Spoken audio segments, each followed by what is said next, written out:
20 horas. Entramos agora para a realização da nossa live. Já mandando aqui um abraço carinhoso para todos aqueles que puderem estar conosco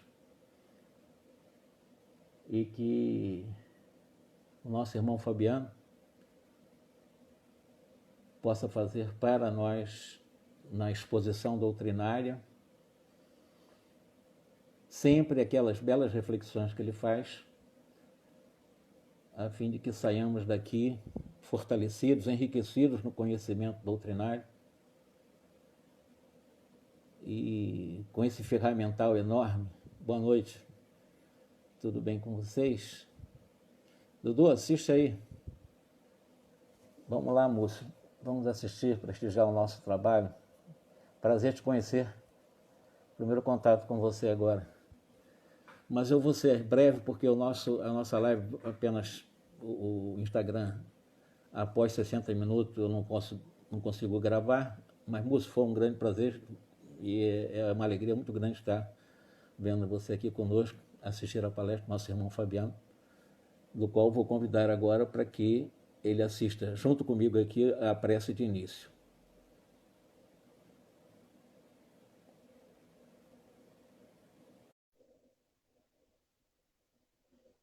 Estou aguardando agora ele chegar. Chegando, chegou. Segurou o celular no lugar certo. Fabiano, tá tudo certinho aí, João? Está ótimo, está excelente. Nós vamos fazer uma prece, uma reunião pública, virtual, evidentemente, né? Rapidinho, para que a gente possa aproveitar o tempo, porque nós não podemos ultrapassar 60 minutos. Vamos elevar, então, o nosso pensamento a Deus e pedir a Ele a força, a fim de que possamos aproveitar essa ferramenta extraordinária das ondas eletromagnéticas pela internet, podemos aprender as lições do Evangelho, e que o nosso irmão Fabiano seja bastante inspirado para trazer para nós a mensagem sobre a porta estreita, uma mensagem citada por Jesus, mostrando o quanto é trabalhoso nós lutarmos para vencermos a nós mesmos, desenvolvendo as nossas virtudes. Em nome de Jesus, em nome da espiritualidade superior, nós damos por iniciada, então, a nossa reunião, dizendo graças a Deus, a partir do qual já imediatamente passo para o meu irmão Fabiano as palavras iniciais e é com você. Meus cumprimentos a todos. O capítulo 18 do Evangelho segundo o Espiritismo nos traz referências absolutamente extraordinárias a respeito dessa passagem do Cristo. Mas antes de iniciarmos propriamente no estudo e na observância do que está escrito no Evangelho, eu vou me ancorar no capítulo 17 de um livro também muito conhecido, do Humberto de Campos, Irmão X, no livro de 64, Contos desta e da Outra Vida. Lá no seu capítulo, cujo título se chama Festas, porque vai nos ajudar a entender a dinâmica da importância e a atualidade desse ensinamento, dessa máxima que Jesus nos transferiu com tanta sabedoria. Então o narrador conta que Felipe Simas, ele veio com um planejamento na sua existência reencarnatória para ser um palestrante espírita, um orador, um expositor e também um escritor espírita. Começaria dentro do planejamento traçado pela espiritualidade amiga, com as atividades inerentes à divulgação, com a utilização da palavra, da verborragia, e mais à frente, maduro, mais para o final da sua existência, teria a experiência de publicar alguns livros em nome da verdade espírita cristã. Então veio com um planejamento para ser um divulgador dessa doutrina de verdade, de amor que nós abraçamos. Visitou, inclusive, a casa, os pais, teceu planejamentos, e a narrativa mostra que ele estava devidamente preparado para executar, obviamente, as tarefas, né, que ele havia destinado para a sua próxima encarnação. E desde muito jovem, nos mostra o narrador, ele já arrebatava corações com uma palavra fácil, com uma verborragia linda, e os benfeitores atuavam de maneira mediúnica, de forma que todo o seu processo de pregação transcendesse a normalidade. Tinha realmente uma facilidade muito grande, o seu processo intuitivo funcionava, e ele inspirava todos aqueles que ouviam as palavras em torno das verdades cristãs. E foi assim durante muito tempo. Acontece que, como nós sabemos, a literatura espírita não nos deixa esquecer, as trevas são muito organizadas. Humberto de Campos fala dos sindicatos do mal, das falanges do anticristo, nesse capítulo. Então, o vigiar e orar nunca é demais, né? E o que acontece? Ele passa, obviamente, a incomodar a espiritualidade inferior. Porque muitos daqueles que estavam em processo de obsessão, ao ouvir as suas pregações, ao prestar atenção nos seus exemplos, eles acabavam, obviamente, por uma lei de afinidade e de atração, mudando a sua condição psíquica e passando a adentrar, né, de maneira mais profunda as verdades dessa doutrina de amor. E mostra o livro que várias dificuldades foram impostas a Felipe Simas pela atuação desse sindicato do mal, a fim de que ele tivesse fracasso no seu intento. Então, Humberto de Campos mostra que eles tentaram atacar os seus familiares, né? E aí a gente abre um adendo tão importante que diz respeito ao culto no lar, porque nós devemos proteger o nosso ambiente, proteger os nossos entes queridos, né, contra a ação do mal. Atacou os seus amigos, ele foi vítima de problemas associados, né, à maledicência. Existiu também, relata Humberto de Campos, ataques magnéticos, que ele sentia muitas dores na cabeça, dores no corpo. Mas nada disso o perturbou e ele continuava com o seu processo de pregação, sempre ancorado pela espiritualidade amiga, trabalhando, né, com muito afinco. E, obviamente, a gente percebe que na narrativa, Humberto de Campos, então, começa a declinar as tramóias e os planejamentos para que Felipe Simas fosse demovido do seu nobre comportamento. O líder dessa falange, então, organiza uma reunião na espiritualidade inferior, a fim de que todos aqueles que estavam atuando para a debacle de Felipe Simas prestassem conta, lhe dessem um feedback do que estava ocorrendo. E eles falaram, tentamos tudo, as facilidades associadas ao dinheiro, os prazeres mundanos, atacamos os familiares, foi vítima de calúnia, e nada o demoveu da sua posição de pregador nobre e honrado. E aí o mais experiente, o mais astuto, e portanto o chefe dessa falange do mal, perguntou, mas vocês já tentaram derrubá-lo pela linha da vaidade, pelo elogio, pelas festas? E eles então disseram que não, ainda não tinham trabalhado com esse afinco. E aí todo o processo de disposição de ataque associado à figura de Simas foi então modificado, né? Ele passou a ter a proximidade de alguns amigos que estavam afastados. Esses amigos, intuídos pelas trevas, já passaram a tecer elogios muito acima da média, e o elogio, obviamente, para quem recebe, tem um caráter muito perigoso, se não entendido na sua dinâmica verdadeira. Ele começou a ser chamado para inaugurações, para festas, para almoços, para viagens, participou de jantares caros, já se hospedava em hotéis caros, tinha carros à sua disposição, neste processo de divulgação da doutrina espírita. E os espíritos falam da chamada gula festiva, né? Processo de alimentação exagerado e também das bebidas leves.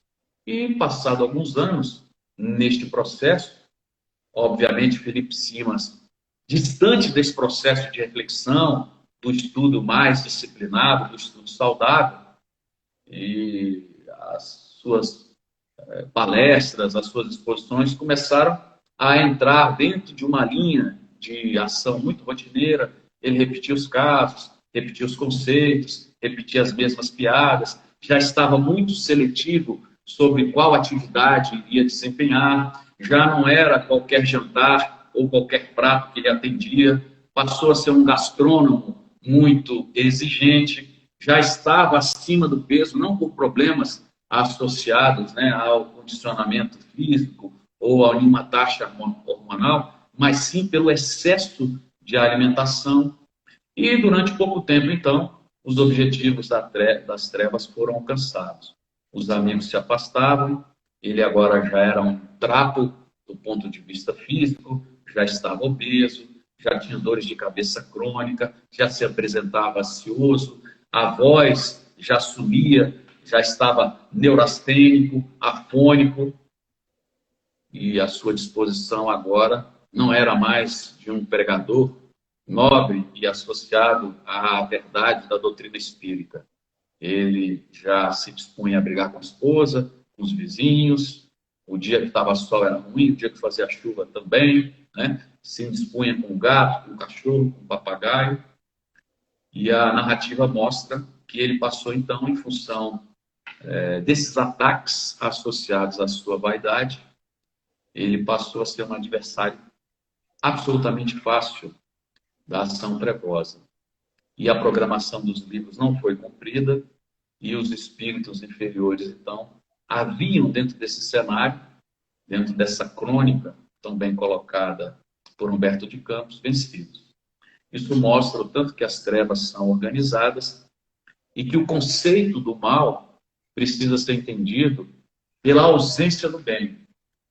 O bem, ele é, pela dinâmica filosófica que o Espiritismo nos impõe, amor em ação, né? O bem, ele não é passivo. Então, mesmo não fazendo mal, na passividade, não estamos fazendo bem. Então, já passamos a um exercício menos nobre. Por isso é que a espiritualidade é tão nobre ao dizer que fora da caridade não há salvação. Poderia dizer, fora do amor não há salvação. Também não faltaria uma verdade.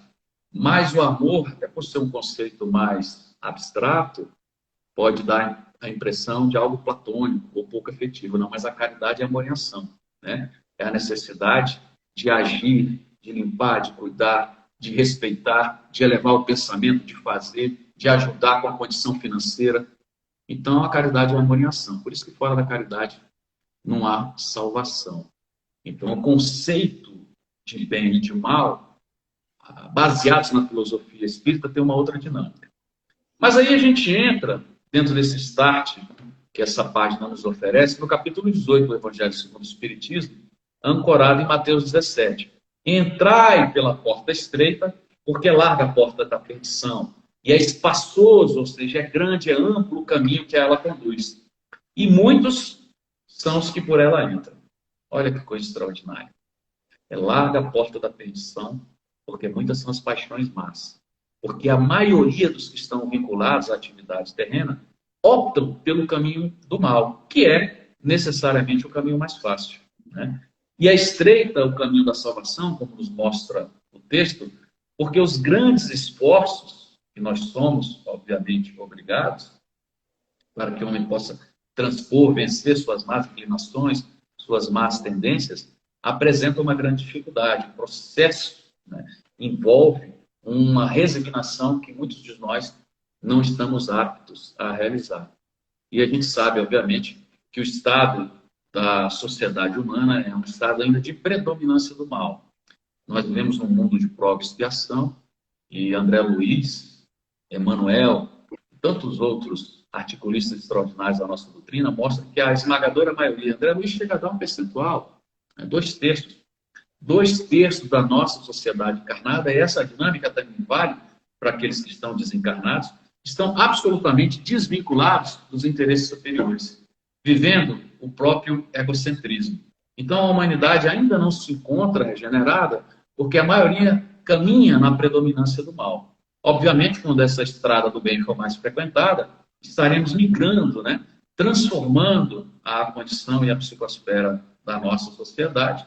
E aí sim, a própria, né, o próprio magnetismo, a condição fluídica, a psicosfera da Terra vai colaborar para que o bem se realize em maior monta em detrimento do mal. Mas o que é interessante é que a codificação diz o seguinte: enquanto não entendermos, né, a anterioridade da alma, a pluralidade dos mundos, a pluralidade das existências, enquanto não entendermos a lei de ação e reação, nós nunca, mas nunca, entenderemos de maneira completa a justiça divina. Não é mesmo? Então, essa parábola nos mostra a importância da introjeção desses conceitos, que estão aí há muito tempo, mas que a doutrina dá profundidade, alargando o nosso horizonte. Nós temos luz sobre pontos que, na leitura religiosa tradicional, na teologia tradicional, são muito obscuros, onde a fé não se coloca de maneira racional. E essa parábola dá um start, uma vinculação, uma solidariedade entre, né, presente, futuro e o passado. Aí a gente passa, obviamente, entendendo a anterioridade da alma, né, ou seja, as encarnações, reencarnações anteriores e as próximas que virão, a gente passa a compreender essa verdade e essa sabedoria do Cristo dentro do ensinamento da porta estreita. Então, o horizonte que o Espiritismo nos oferece, do ponto de vista da análise racional, é um horizonte de verdade muito mais amplo, muito mais claro, onde os fenômenos que vivenciamos passam a ser compreendidos com muito mais inteligência, com a fé que se dispõe de maneira racional. Emmanuel, no livro Vinha de Luz, lá no seu capítulo 20, cujo título é também Porta Estreita, e ele recorda que não só Mateus, no seu capítulo 7, mas Lucas também, no capítulo 13, faz a referência, dizendo que nós espíritas, né, os cristãos, de maneira geral, antes do processo reencarnatório, no nosso planejamento, a gente pede as portas estreitas para a nossa vinculação ao círculo carnal. Nós reconhecemos, inclusive com a ajuda da espiritualidade amiga, a necessidade das dificuldades, das provações mais duras, que acabam por nos ensinar, que acabam por ajudar nesse processo de purificação, que é uma expressão muito utilizada no contexto bíblico. A gente anseia, de certa forma, esse sacrifício, essas dificuldades, a fim de redimir as nossas dívidas do passado, de um passado, obviamente, muito recente. Né? A gente nasce, reencarna no vaso frágil, né, como nos coloca Emmanuel, da carne, reconquista a oportunidade de trabalho na senda evolutiva das realidades terrestres, mas voltamos a procurar as portas largas, onde transitam as multidões, como nos ensina Jesus. Nós fugimos à dificuldade, nós não nos empenhamos, nós procuramos o menor esforço, a gente já passa a temer o sacrifício, tudo é difícil. Assistência social no domingo é difícil, mas por que no domingo sai de casa? O centro é muito longe. Né? Por que eu vou participar de uma palestra na quarta-feira? A gente começa a criar dificuldades e justificativas que nos afastam do compromisso assumido. E essa dinâmica trazida por Emmanuel diz fundo à realidade do movimento espírita, a realidade de cada um espírita, porque ele se dirige aos espíritas nesse capítulo extraordinário, o capítulo 20. Né? Então, longe de servir, nos mostra Emmanuel, a gente passa a procurar o serviço dos demais. Reclama, né, para os outros essa atenção, essa vantagem. E aí vamos repetindo de maneira cíclica esse passado doentio, esse passado vicioso, e atravessamos os campos do processo evolutivo nas teias da realidade terrestre, sem realizar muita coisa de útil. Né? A gente acaba menosprezando esse planejamento, menosprezando esses compromissos que nós mesmos acordamos, porque a espiritualidade é pródiga, né? Eles orientam, eles instruem, eles nos dão determinados caminhos, mas o processo de aceitação passa pela nossa concordância, pela nossa análise.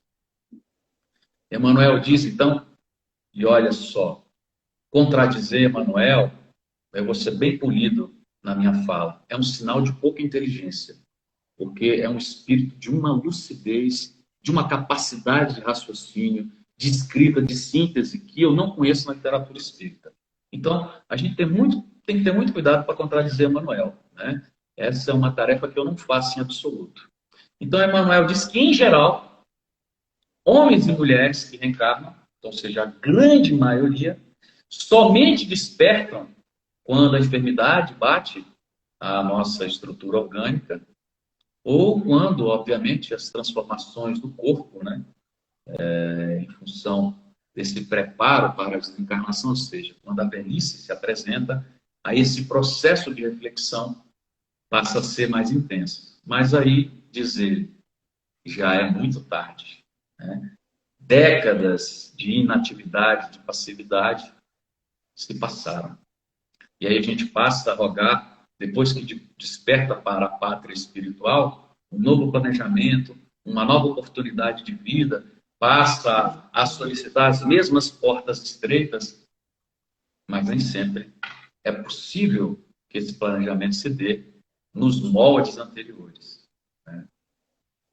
Então, não só os espíritas, mas isso vale para todos, mas também para os espíritas, a gente acaba correndo para as portas largas, deixando de lado a porta estreita, que foi o que, em determinado momento, Felipe Simas fez, né?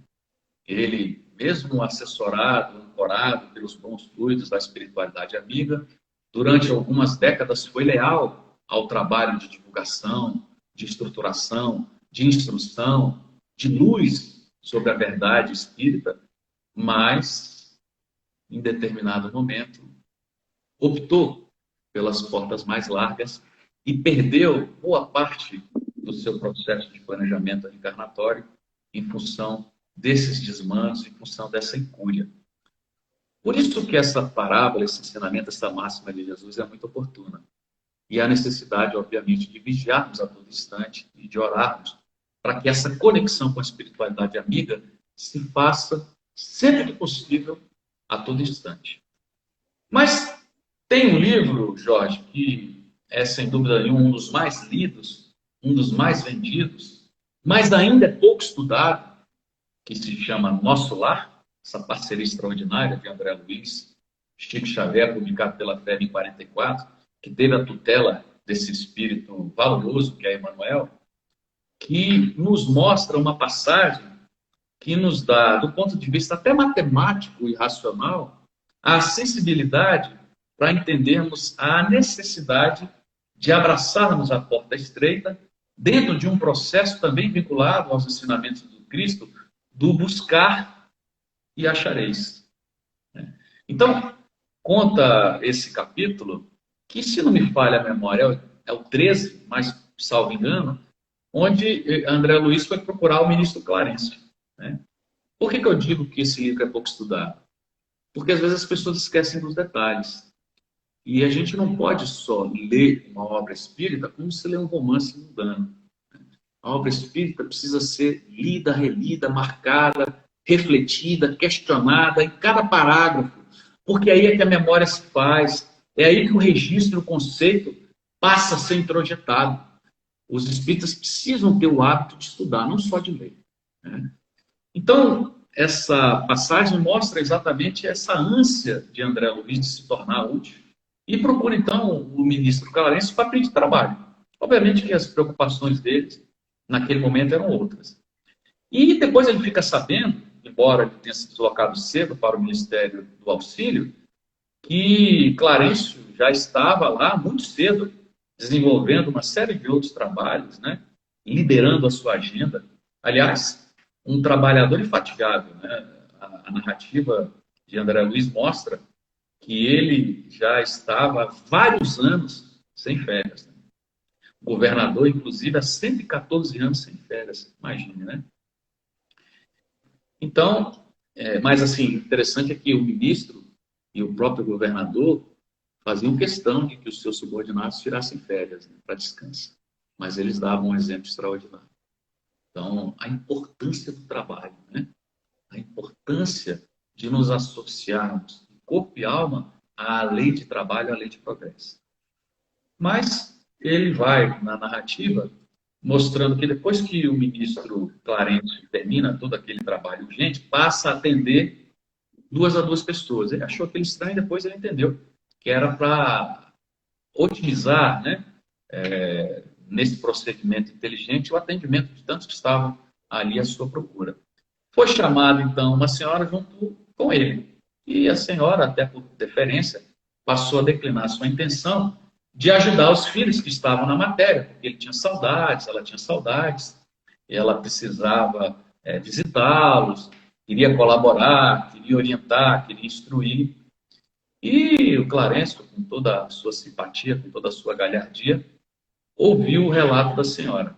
Mas, em determinado momento, ele pergunta para ela, vem cá, quantos bônus horas você tem?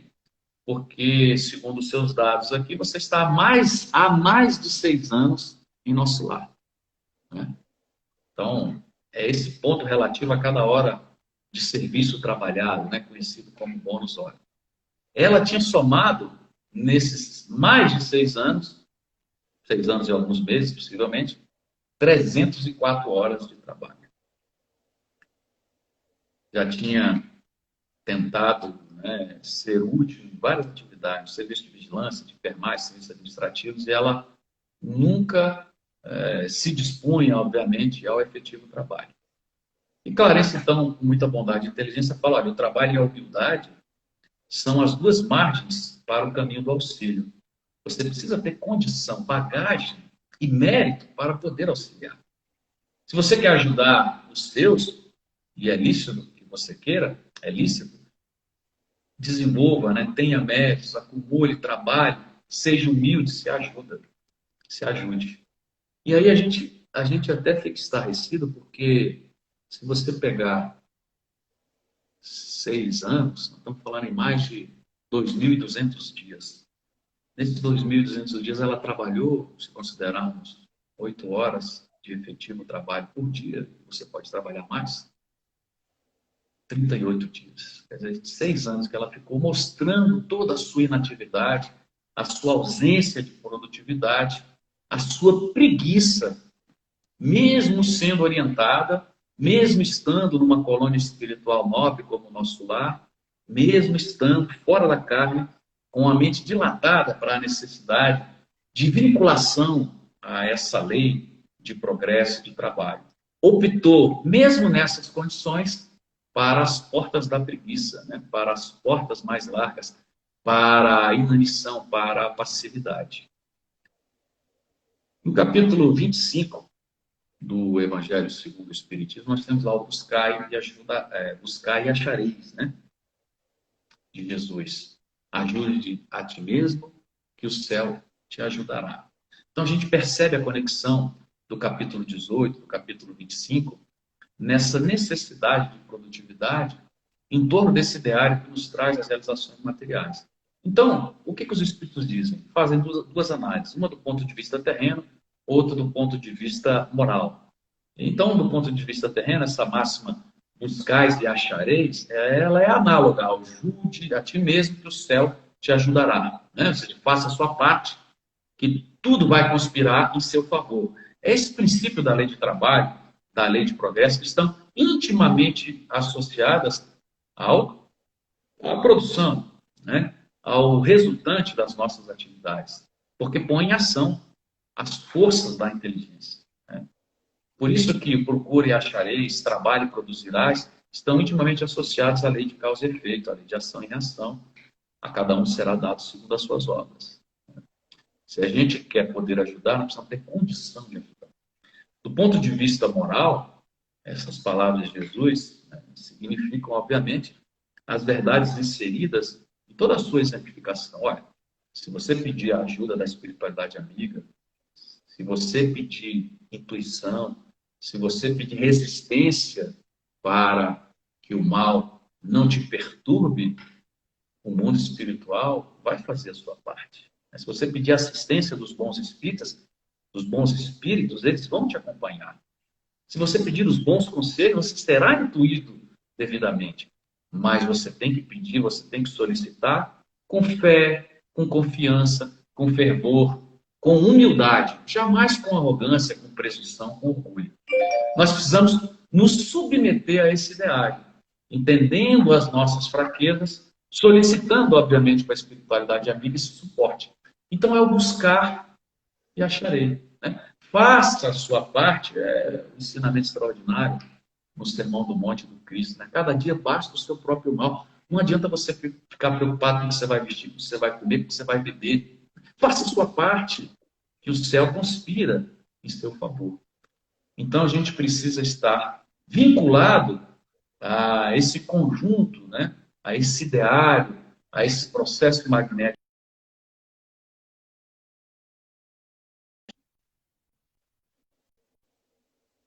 No livro Voltaire, do irmão Jacó, fala de Frederico Figner, né?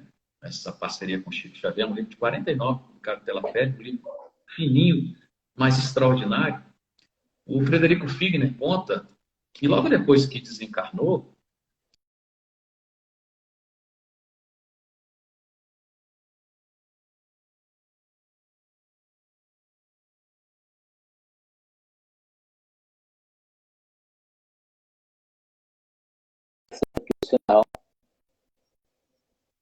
muito mais dilatada dessas realidades, não estava mais preso às limitações corporais.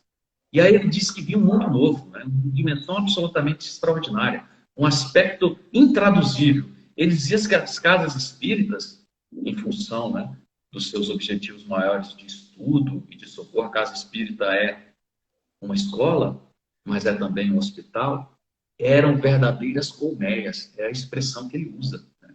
De entidades desencarnadas, algumas em trabalho de serviço, né, na divulgação da doutrina do Evangelho, mas a grande maioria, um número absolutamente grande, vinculados, né, à realidade daquelas multidões sofridas, angustiadas, ansiosas, e ele compara esse cenário como se fosse um hospital de emergência em função de vários acidentados, um processo quase que de atendimento absolutamente improvável, confuso e pouco eficiente.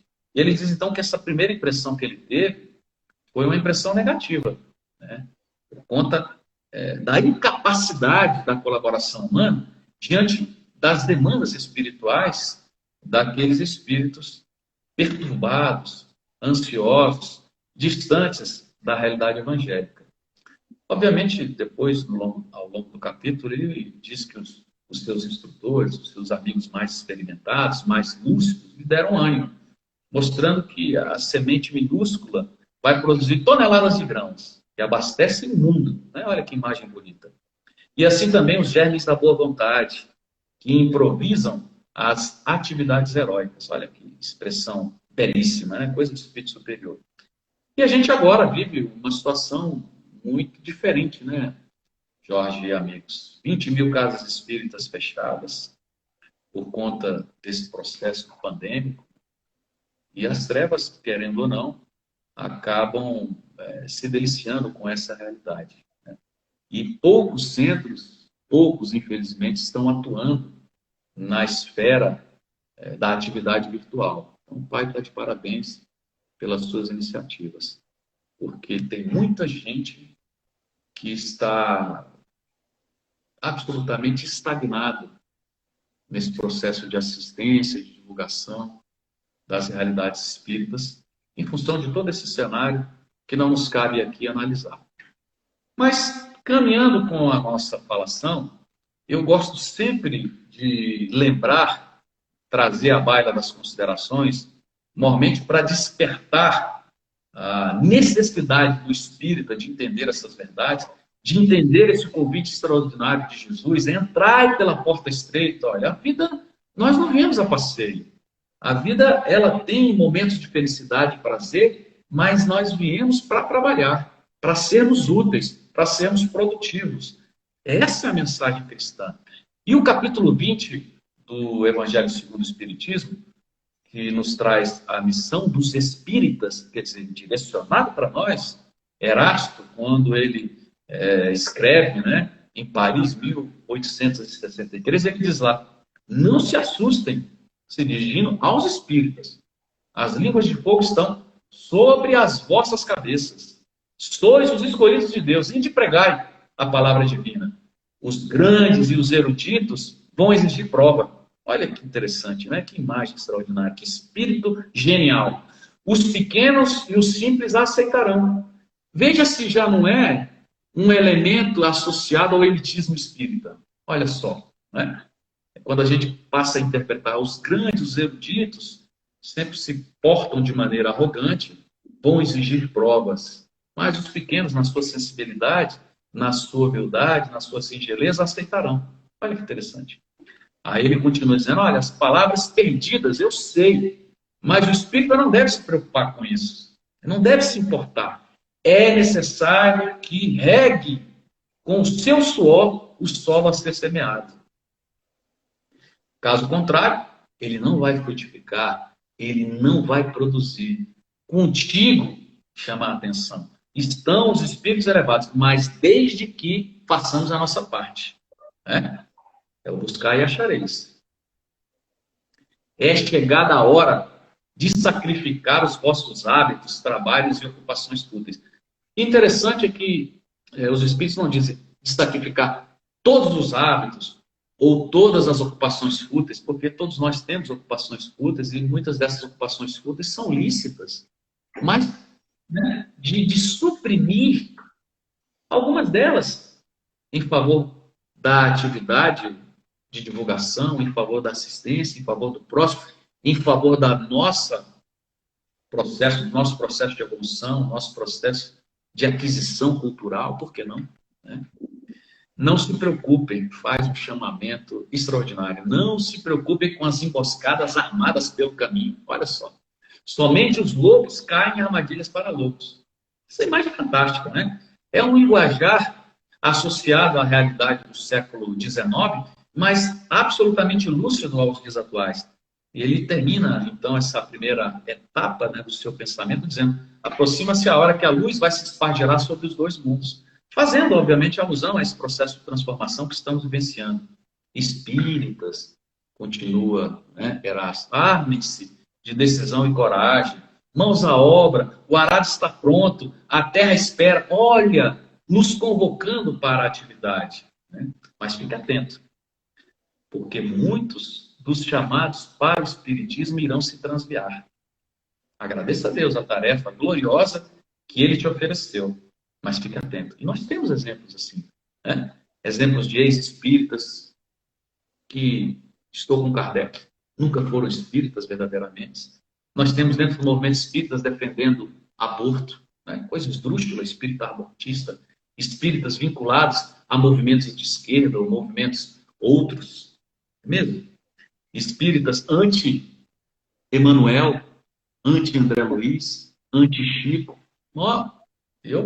Você sabe, eu já declinei para o Jorge, declino aqui sem citar nomes, de uma experiência que eu vivi dentro de uma sala, de uma reunião fechada, numa federação espírita do nosso país, onde estávamos em 4. Eu, o presidente da federação, uma figura muito conhecida do movimento, e o assessor de comunicação dessa federação. E em determinado momento, esse que era, segundo me foi apresentado à época, a segunda ou terceira força do movimento espírita naquela região, naquele estado, ele começa a falar mal de Emanuel, começa a falar mal de André Luiz, começa a falar mal de Chico, e da minha parte se inicia até um processo de inquirição, de bate-boca, que depois foi encerrado. E aí eu me vi, meu Deus do céu, nós estamos diante da segunda ou da terceira pessoa do movimento espírita e o sujeito dentro de uma federação espírita, fala mal de Emanuel, fala mal de Chico, fala mal de André Luiz. Aí eu vejo como o movimento espírita ainda, né, se apresenta deformado nessas premissas básicas de compreensão desses trabalhos extraordinários, de complementação.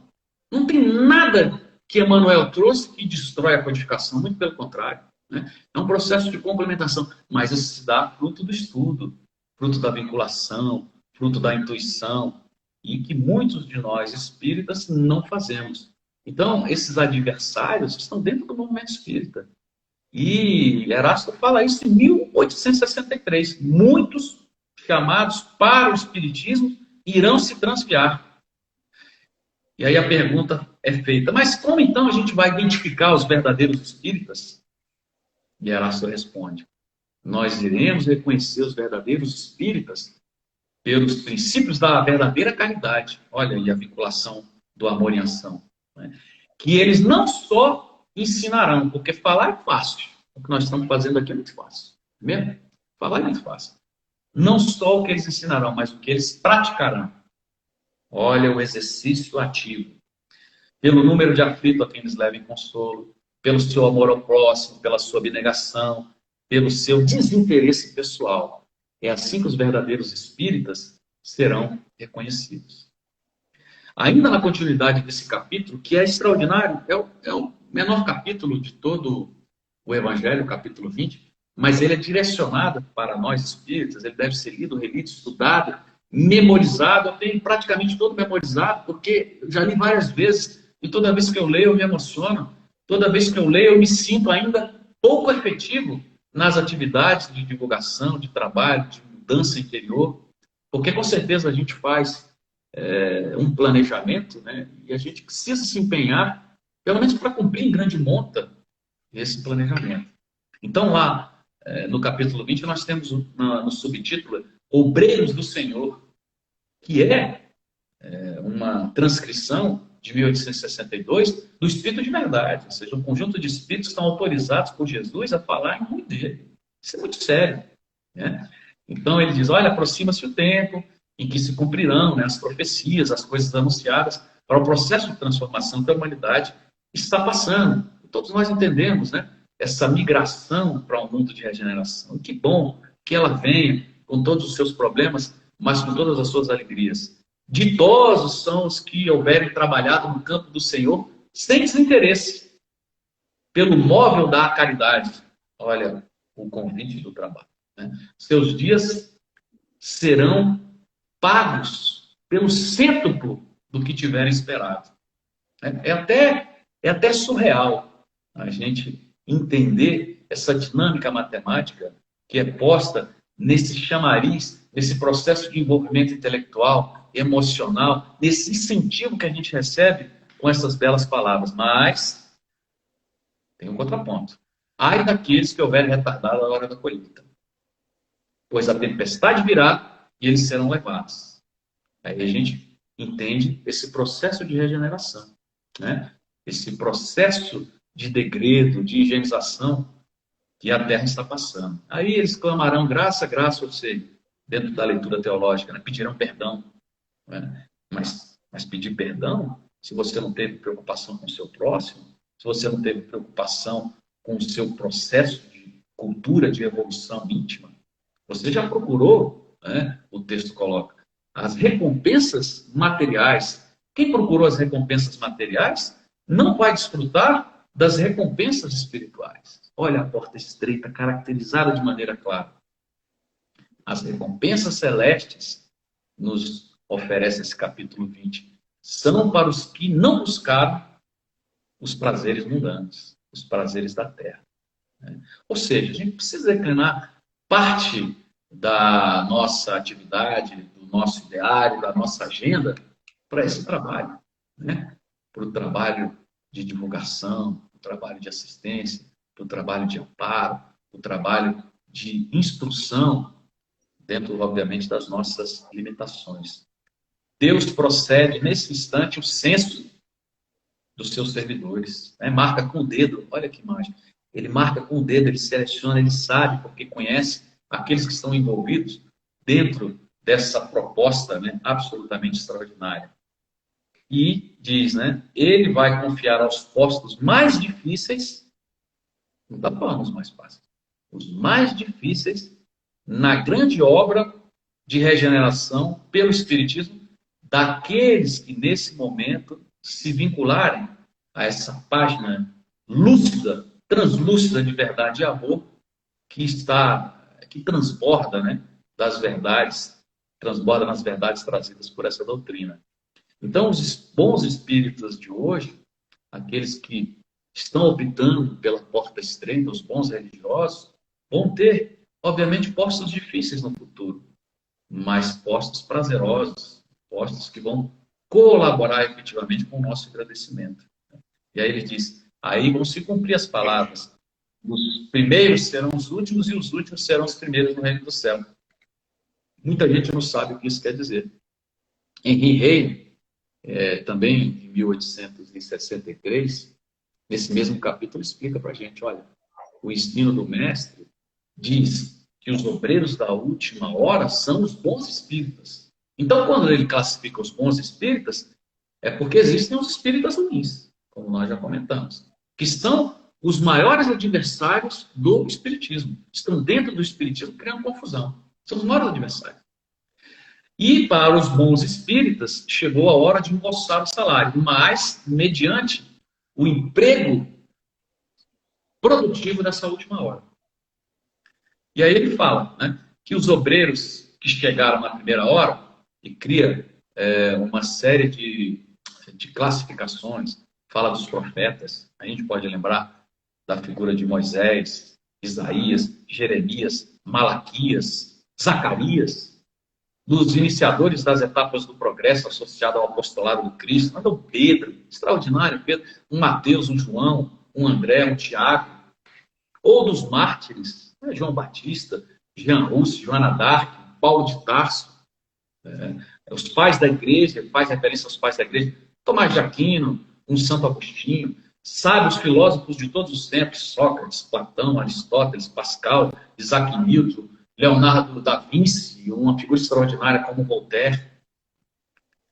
Esses que chegaram na primeira hora, como esses espíritas extraordinários, né? Kardec, Leon Denis, Gabriel Delany, Camille Flammarion e tantos outros.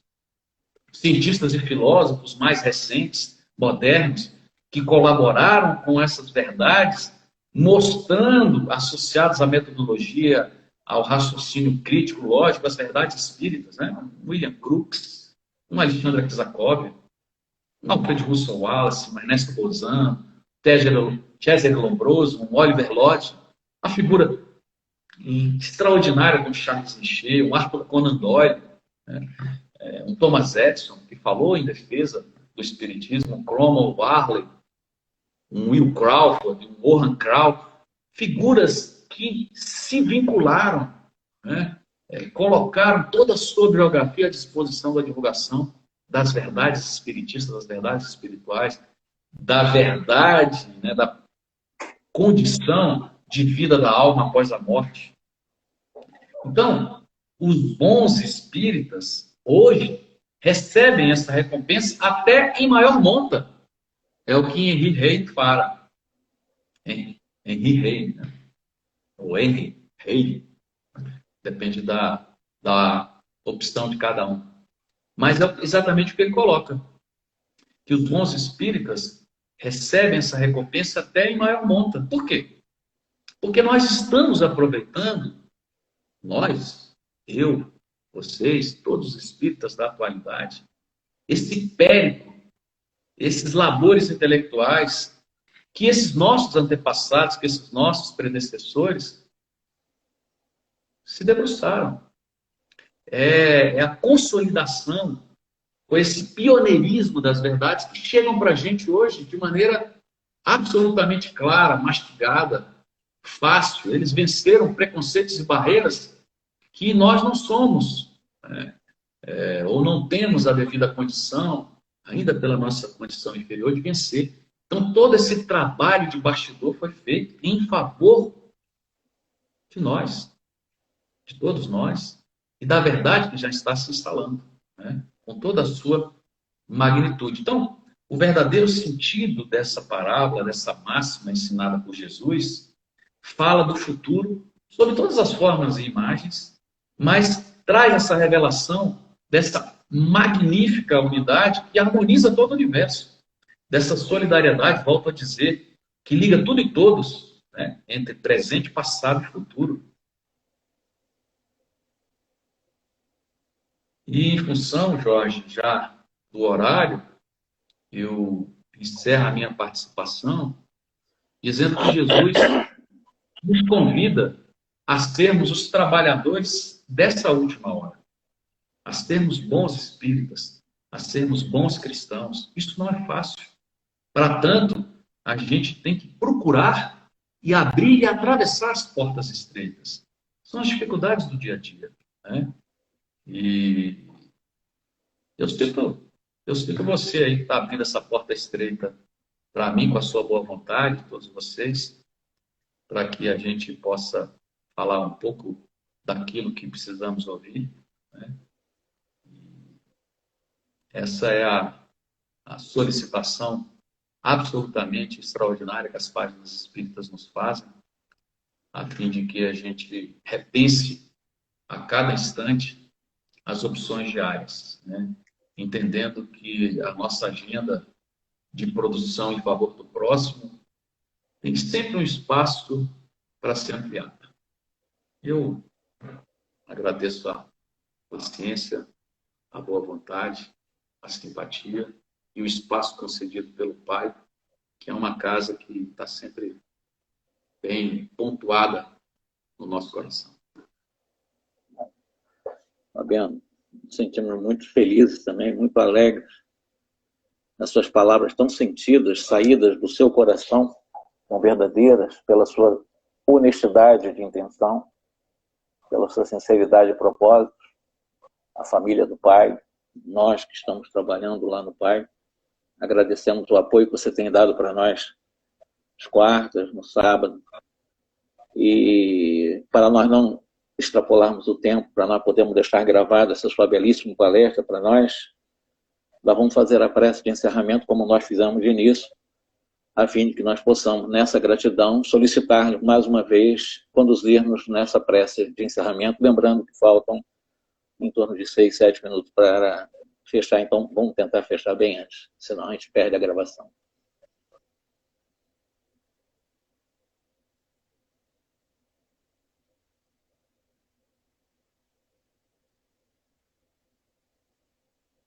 Senhor Jesus, amigos espirituais, que possamos estar sempre despertos e atentos aos graves e grandes compromissos que nos trazem as realizações terrenas. Que a doutrina espírita possa ser sempre esse fanal libertador das nossas consciências, a fim de nos tornar atentos, despertos, ativos para a realidade e a necessidade de sermos mais fraternos, mais solidários, mais pacientes, mas principalmente mais ativos no tempo. Que possamos honrar com grandeza esse conhecimento extraordinário recebido ao longo de tantos anos de dedicação desses espíritos extraordinários que nos antecederam, demonstrando não só pela razão, mas pela exemplificação, a beleza extraordinária da filosofia que a doutrina observa. Que os espíritos amigos abracem nesse instante todos nós que estamos aqui conectados pela via digital, mas principalmente pelo magnetismo superior das boas intenções. E que essas energias, Senhor, possam ser multiplicadas pela sua bondade, alcançando todos aqueles que fazem parte da nossa tela mental. E quem sabe, expandindo para todo esse nosso Brasil, para todo esse nosso planeta, que está cada vez mais carente de luz e de boas vibrações. E assim encerramos com profundo agradecimento mais essa oportunidade de embate, de divulgação, de reflexão em torno dos teus ensinamentos, dos teus exemplos. Que assim seja.